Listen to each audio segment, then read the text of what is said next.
All right, guys, how's it going? So, we've got an article here today on The Athletic. It is the Liverpool transfer deal sheet in the build-up, obviously, to the January transfer window. It's written by Gregg Evans and James Pearce, so we're going to go over that in this video. If you end up liking it, guys, make sure you hit the like button, subscribing, and leaving comments. Let me know what you think on this. Now, I won't keep the cat in the bag too long. Or is it let the cat out of the bag? I don't know. Some of these phrases, I just forget what they are, guys. This is not a very positive article if you are one of those people that expects Liverpool to go out and splurge in January. I'll just say that.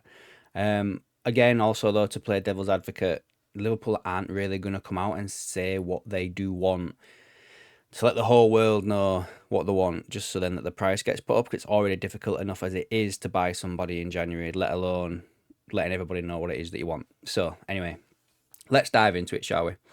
So it says, now you're not supposed to really read out the entirety of the article, so I'll try and just go to bits where I think it makes sense. It says here that the information found within this article has been gathered according to the Athletic sourcing guidelines. Sources with knowledge of the transfer dealings who asked to be kept anonymous to protect relationships have been spoken to before offering the clubs involved the opportunity to comment. Right. After the bulk of their business during the summer, club sources have indicated that they will not be a flurry of activity in January. Liverpool are unlikely to consider short-term solutions. Instead, they will push on with their expensively assembled squad, which is starting to gel after a tricky first half of the season. There may be still room for an addition, but head coach Arne Slot says he fully believes in the way of working, despite admitting the current situation is tough. Slot will have to turn to youngsters to fill gaps in his squad should injuries persist. I just had a right big sneeze, and that's why there's a cut there. Now, the next bit. What is the manager's priority? Centre defence cover is a massive issue for Liverpool, with Van Dijk and Konate the only fit senior options. Slot knows that his backline is stretched, with Gomez out with a hamstring injury and Leone is unlikely to return until next season. Academy graduate Wellity Lucky has been called up to the bench in recent times, and the 19-year-old defender may be needed during the hectic period ahead. Isak faces a lengthy spell on the sidelines after surgery on his fractured leg, and Gakpo has missed the last 3 matches with a muscular injury, and Salah is of course at the AFCON. What positions will they be looking at in January? Centre-back is the most obvious spot, but the forward line has also come into sharp focus because of recent injuries. Liverpool are interested in signing Mark Gahey despite missing out on the player in the last window. The move has become more complex due to his contractual situation. He's set to become a free agent in the summer.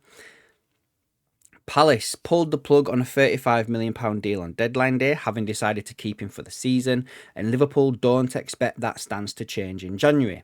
It's also doubtful whether Gahey would want to leave next month, given that financially he himself would be better off waiting and walking away as a free agent come the summer. Liverpool do have the freedom to react in the market if needed, but will likely stick with what they have. So we're likely to stick with Virgil, Konate, and what's that lad's called? Is it Lucky as our centre-back options? Great stuff. What players do they want? Semenion was admired, but he wants to join City. Links to Semenion already heightened as Liverpool's sporting director Hughes originally bought him for Bournemouth. However, Liverpool don't expect Salah to leave in January, so the case that they would need to sign a forward wouldn't be the space to fill. As in every window, the club's recruitment staff will be assessing the market opportunities with several young players on their radar. Who will they be looking to sell? There's no urgency to offload, especially after 10 players were moved on in the summer, and Liverpool are planning for the rest of the season with Salah. A decision needs to be taken over Harvey Elliott's short-term future. His loan spell at Villa is not going to plan, and he will not trigger the 10 appearances that would make it so that they then have to buy him for 35 million.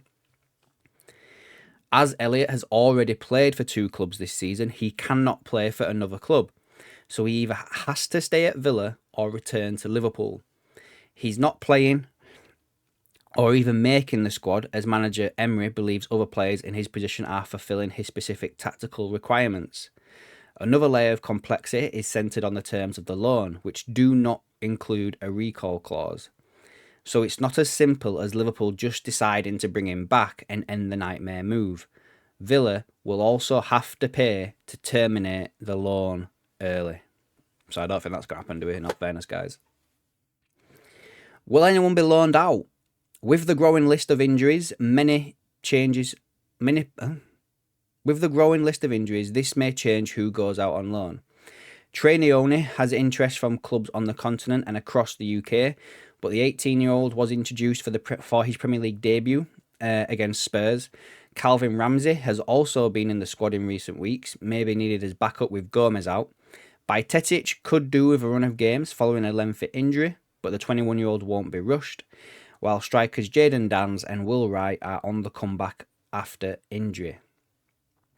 This could, however, be an ideal window for 19-year-old Trent Kondoke, I can't pronounce names, guys, I'm sorry, to make his first loan move as clubs continue to monitor his progress with Liverpool. Reece Williams, meanwhile, was unable to secure a loan move in the summer, and there may be fresh interest in he's 24, wow, in the 24-year-old this window. Do Liverpool need to sell to buy? Not necessarily. But given the huge spend over the summer and the uncertainty over Elliott, there's a greater emphasis on buying to replace rather than simply adding to the squad.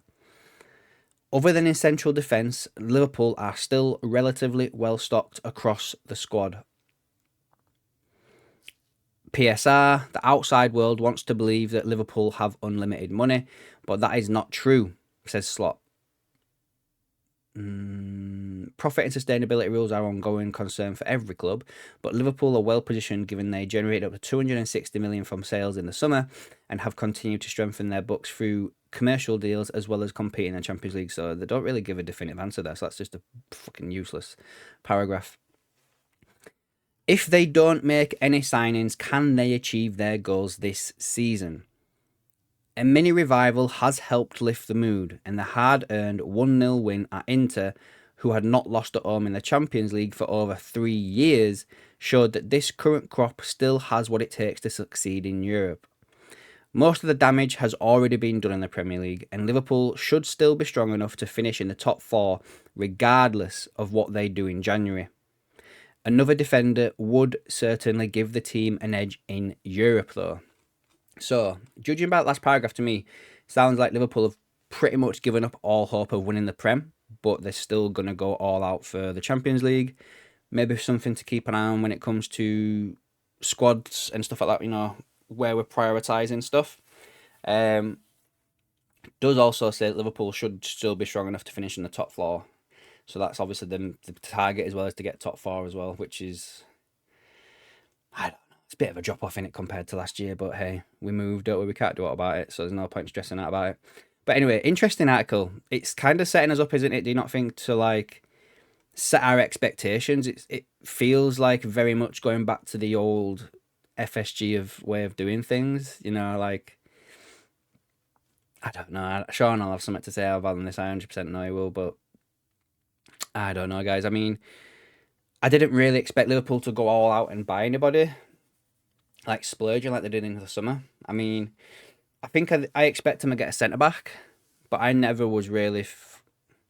Look back at the streams, guys. Look back at the videos I've done. Even the people that have messaged me privately, like Gavin, stuff like that. I was never hyped up about Semenion coming to Liverpool. I didn't think it was going to happen. And I didn't really want it to happen. Interesting, I suppose. I mean, who are these youngsters that it says here that Liverpool could get up and running again? Rio would probably be one money for the forward line. They mentioned Lucky, Calvin Ramsey. It's funny how they're not mentioning Endo as a centre-back anymore, isn't it? When he did that in the summer a lot. Interesting about Harvey Elliott as well, not being able to come back unless Aston Villa are willing to pay the release clause, which I don't think they probably will do, in all fairness. Why would they pay something. Just let him rot in the reserves. As bad as that sounds coming from a Liverpool fan, but that's from a business point of view from Aston Villa. Why would they? Why would they give more money? I don't think that'd happen, guys. So yeah, I suppose. Oh, I think they've got to sign a centre back. They have to sign a centre back, even if it's not Gay. Like there was something about Upamecano that I saw the other day, so maybe it's that one as well. But interesting nonetheless. Anyway, guys, let me know down below what you think about all of this article. Leave a comment down below, hit the like button, hype the button, whatever it is you're doing. Hope you all had a good Christmas, and I'll catch you in the next one, guys.